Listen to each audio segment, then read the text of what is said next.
અહીંયા સંતો મંતોના પહેલાં આપણે સન્માન અને પછી કથાનું આપણે રસમાન કરવાનું છે. કપિલભાઈ શાસ્ત્રી, હા, 2 શબ્દ આપણે રાજેન્દ્રગીરી બાપુ વાણીનો લાભ આપશે. બોલો શ્રી વાસુકી મહારાજ.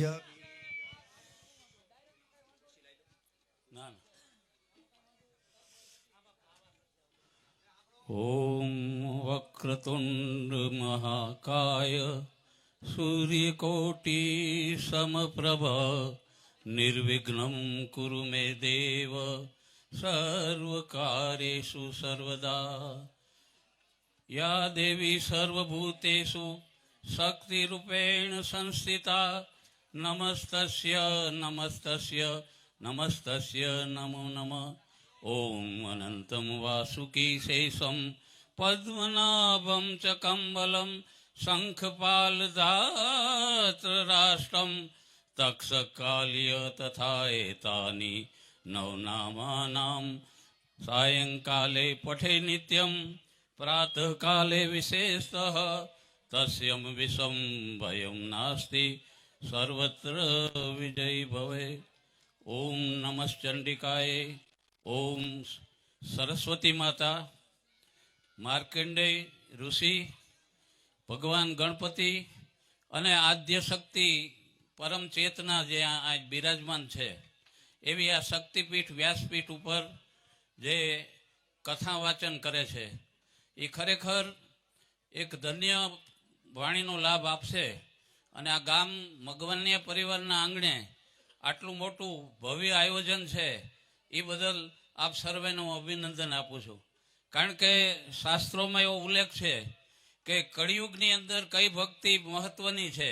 કારણ કે કાળક્રમે સત્યયુગ, દ્વાપર, ત્રેતા અને કળિયુગમાં દરેક વખતે કંઈક ને કંઈક એની વિશિષ્ટતા હતી.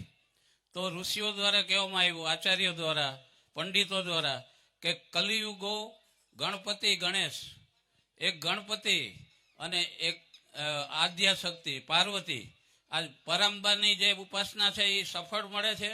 એ લગભગ તપ કરતા ભાવ જગત ઉપર આધાર રાખે છે. આજે દુઃખની વાત એ છે કે માણસનું ભાવ જગત બગડી ગયું છે. આજે કોઈને ભાવ નથી. પણ આ જોઈ છે કે જે ભાવ જગત ખરેખર આપણે સાંભળી છે કે કથા સાંભળવું એ એક આપણા માટે લાવો હોય. પણ જો ભાગ્યમાં હોય તો ભાગવત કે ભગવત ગીતા કે શ્રીમદ ભાગવત કે શ્રી માતાજીનું ભાગવત સાંભળી શકાય, દેવી પુરાણ. પણ વાત એ છે કે આપણા કર્મ જે છે આ સંસારને ભોગભૂમિ એટલા માટે કીધી, પશુઓ છે એ ભોગ ભોગવવા આવ્યા છે. કારણ કે એને મન, બુદ્ધિ, ચિત્ત, અહંકાર નથી. જ્યારે મનુષ્ય પાસે એક શક્તિ આપી છે ભગવાને કે આ એક સેતુ એટલે પુલ. જો ધર્મનું આચરણ કરે, ધર્મ, અર્થ, કામ અને મોક્ષ એ આપણા સનાતન ધર્મના મૂળ પાયા છે. અને એ પાયાનું જો અત્યાર સુધી જતન થઈ રહ્યું છે તો આવી કથાઓ, આવા વિદ્વાન કથાકારો દ્વારા લોકોને બહુ સુગમ અને બહુ જે વેદ અને પુરાણ ઉપનિષદ ન સમજી શકે એના માટે ભગવાન વેદવ્યાસે જ્યારે 4 વેદના વિભાગ કર્યા અને 4 શિષ્યોને એમણે જ્યારે ઋગ્વેદ, અજુર્વેદ, સામવેદ અને અથર્વેદની દીક્ષા દીધી. પણ એ વખતે સૂત પુરાણી જે આમાં ઉલ્લેખ આવશે કે નિમિષારણ્યની અંદર 18,000 ઋષિઓ જ્યારે અથાતો બ્રહ્મ જિજ્ઞાસા, જ્ઞાન પીપાસા એ મહત્વની છે. એટલે હું વાત એમ કરતો હતો કે એક શેઠ કરોડપતિ હતા. આપ જે ભાવથી આટલું જે સુંદર શહેરમાં નથી થઈ શકતું એવું આ નવા ગામને આંગણે થયું છે એ ખૂબ ધન્યવાદ ને અભિનંદનને પાત્ર છે. કેમ કે એક શેઠ હતા, કરોડોની મિલકત હતી. એમણે વિચાર કર્યો કે આ વખતે તો દેવી ભાગવત બેસાડી અને ખરેખર લોકોને ધુમાડાબંધ જમાડવા, ભાવ ભક્તિ કરવી છે. પણ જો પૈસો હોય પણ આપના ભાગમાં ન હોય ને તો શું પરિસ્થિતિ થાય. જ્યારે પોથી યાત્રા, નગર યાત્રા જ્યારે નીકળી ત્યારે બધા યુવાનોએ ફટાકડા એટલા ફોડ્યા કે શેઠને ધાક પડી ગઈ, હમણાં બંધ થઈ ગયું.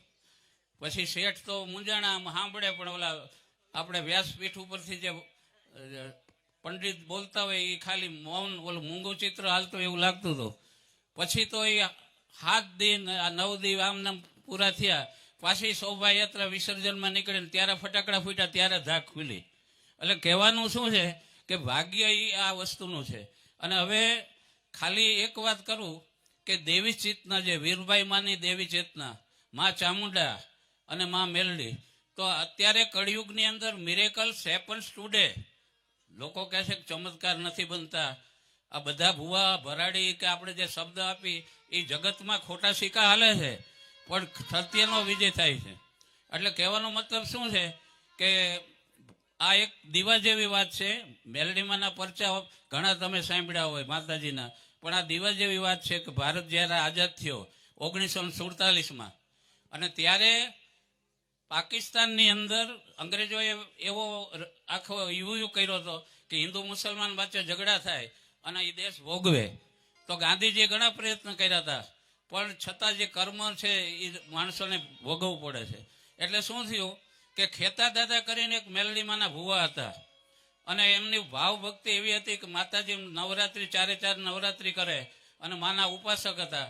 એમાં જ્યારે અંગ્રેજ સરકારે જાહેરાત કરી કે હવે જેને હિન્દુઓને હિન્દુસ્તાન જવાની છૂટ, મુસલમાનોને પાકિસ્તાન જવાની છૂટ, ત્યારે પોતે વિચાર કર્યો કે હું તો ઘરડો માણસ છું, મારા જાનવરો છે, મારા સંતાનો છે, હવે હું ભારત પહોંચી શકીશ કે કદાચ હું જઈ નહીં શકું.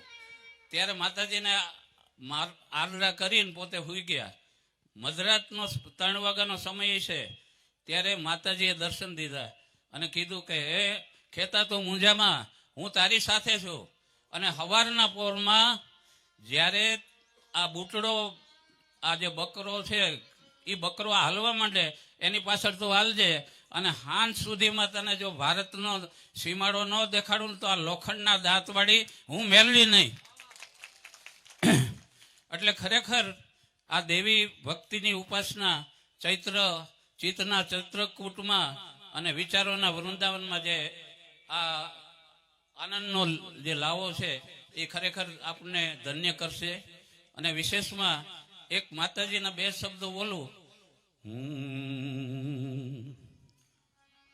આપણે આ ગોવિંદભાઈની હતા એ સંગીતકાર નથી ને, બદલાઈ ગયા ને.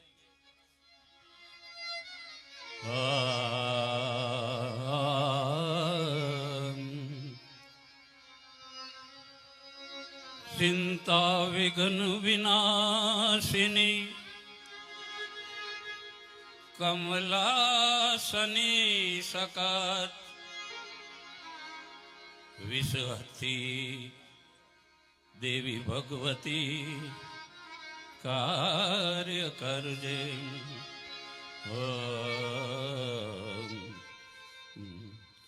હે જગ જનની હે જગદંબા, હે જગ જનની હે જગદંબા, માત ભવાની માત ભવાની માત ભવાની માતુ ભવાની શરણે લેજે હે જગ જનની હે જગદંબા, હે જગ જનની હે જગદંબા, માત ભવાની માત ભવાની માત ભવાની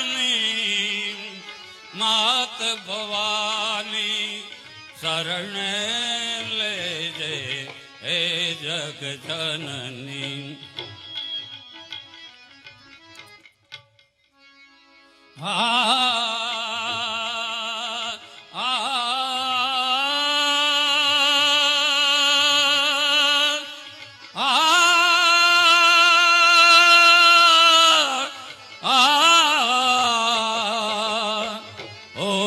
ભલે દુઃખ મેરું સરીખું માં,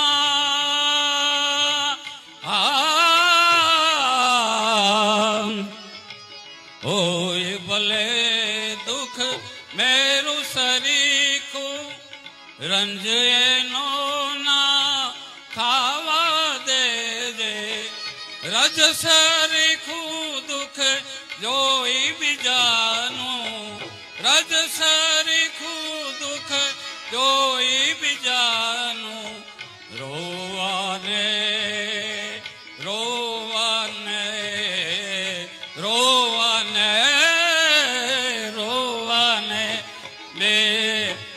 વાસુદેજે હે જગ જનની હે જગદંબા હે જગ જનની હે જગદંબા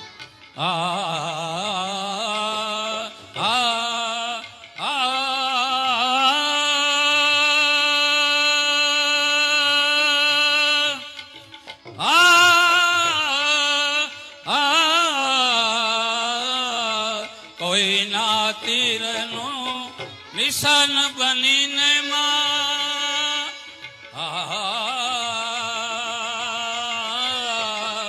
કોઈના તીરનો નિશાન બનીને દિલ મારું વિંદાવા દેજે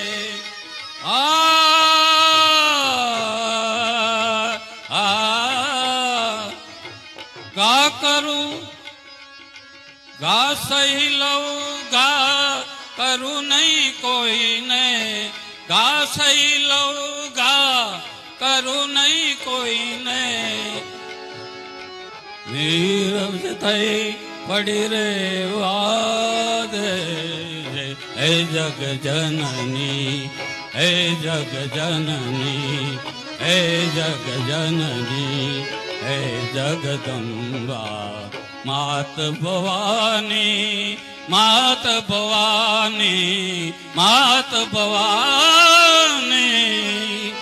શરણે લે નવચંડિકાએ. હલો, ખૂબ ખૂબ ધન્યવાદ કિશોર બાપુ. મહંત શ્રી રાજેન્દ્રગીરી બાપુ વાસુકી મંદિર થાનગઢ, એમણે આજના પ્રસંગે આપણને ખૂબ જ પ્રેરણાત્મક ઉદ્બોધન પીરસી, મા ભગવતીની વંદના કરી અને સનાતન ધર્મને ટકાવવા માટેનું જે આપણને પ્રેરણાત્મક ઉદ્બોધન આપ્યું છે. ધન્યવાદ. જોરદાર તાળીથી આપણે રાજેન્દ્રગીરી બાપુને વધાવીશું. અને હવે પછીનો દોર છે સન્માનનો દોર.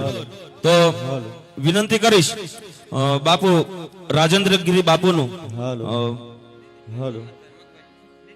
શાલ ઓઢાડી અને સન્માન કરશે મગવાનિયા નીતિનભાઈ સામતભાઈ. નીતિનભાઈ ને વિનંતી કરીશ રાજેન્દ્રગીરી બાપુનું શાલ ઓઢાડી સન્માન કરશો.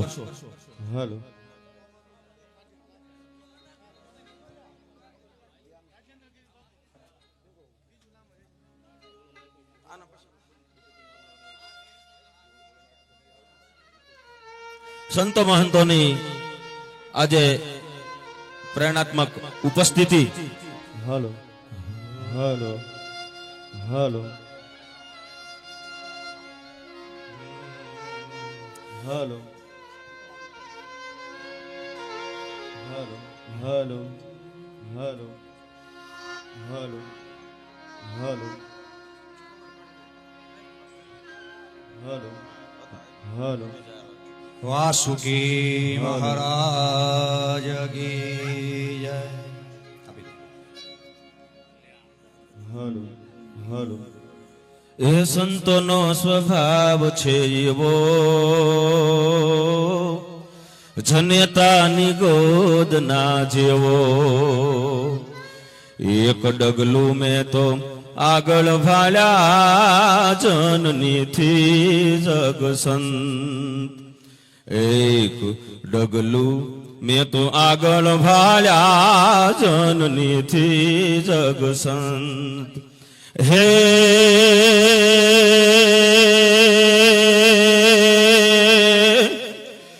માત સુવડાવે અને આવા સંત જગાડે, પછી અને મેળવી દે ભગવંત. સંતોનો સ્વભાવ છે એવો, જનતાની ગોદના જેવો. મહંત શ્રી વેલનાથ બાપુની જગ્યા જુનાગઢ. બાપુ જો ઉપસ્થિત હોય તો એમને વિનંતી કરીશ એમનું સન્માન સ્વીકારશો. વેલનાથ બાપુની જગ્યા જુનાગઢના મહંત મહંત શ્રી સાઈનાથ બાપુ વેલનાથ બાપુની ચેતન સમાધિ જગ્યા ખડખડ ધામ. હાજર હોય તો વિનંતી કરીશ એમનું સન્માન સ્વીકારશો. મહાન શ્રી જનકપરી બાપુ શિવ મંદિર નવાગામ, બાપુને વિનંતી કરીશ, બાપુ પધારશો. ભૂપતભાઈ લખમણભાઈ મગવાનિયા વિનંતી કરીશ જનકપરી બાપુનું શાલ ઓઢાડી પુષ્પહારથી એમનું સન્માન કરશો. એક હાથ હાર પેલા ભીડ ભજન મહાદેવ કી જય. હાલો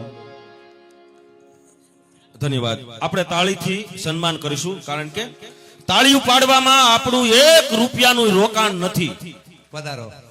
હા, તાળી પાડવામાં બાપુ એમાં શું હતું રોકાણ? અને જ્યાં એવું લાગે કે પરમાત્માનો જય જયકાર કરવાનો છે તો પણ એમાં જરાય કચાશ રાખશો નહીં, કારણ કે ઘણા બાપુ ભગવાનના નામની એકવાર આપણે જય બોલીએ ને એટલે 1 પાપ ધોવાય, અને પરમાત્માના નામની 1 તાળી પાડીએ એટલે બીજું પાપ ધોવાય. અને જેટલા વધારે જય જયકાર કરીએ, જેટલી વધારે તાળીઓ પાડીએ, એટલા પાપ વધારે ધોવાય. અને આ ધોવાઈને ક્યાં જાય ખબર છે બાપુ? જે એમનામ બેઠા હોય ને આમ હજળ કૂતરું કોશ ગળી ગયું હોય એમ, એને કઈ મજા જ ન આવતી હોય. જરાક મજા આવે ને તો આડા હલે, આમ આડા, ઓલા પાંખો વગરના ઓલાની જેમ. ઈ પાપ બધા ન્યા ઢગલો થાય. એટલે જે જયકાર કરવામાં જરાય કચાશ રાખશો નહીં. કૃષ્ણ કનૈયા લાલ કી જય હો, મેલડી માતની, જય હો, વાસુકી દાદાની. જય હો.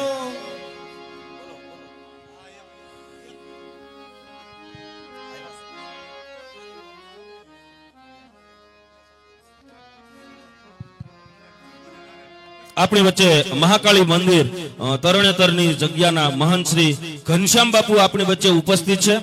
બાપુને વિનંતી કરીશ, બાપુ આવો, આપનું સન્માન સ્વીકારશો. હસમુખભાઈ હરજીભાઈ મગવાનિયાને વિનંતી કરીશ ઘનશ્યામ બાપુનું ફૂલહાર અને શાલ ઓઢાડી અને સન્માન કરશો. અશુભાઈ આવો. મહાકાળી માતની એ બોલો, 2 હાથ ઊંચા કરીને હો. હાર પહેરાઈ ગયો. અલગ ધણી રામદેવજી મહારાજની.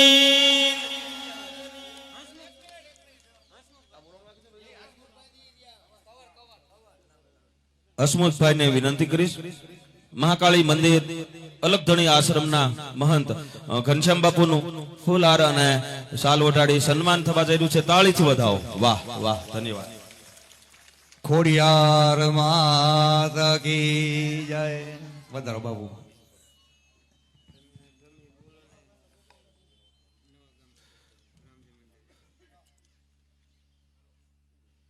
મહંત શ્રી ગોપાલદાસ બાપુ રામજી મંદિર નવાગામ આપણી વચ્ચે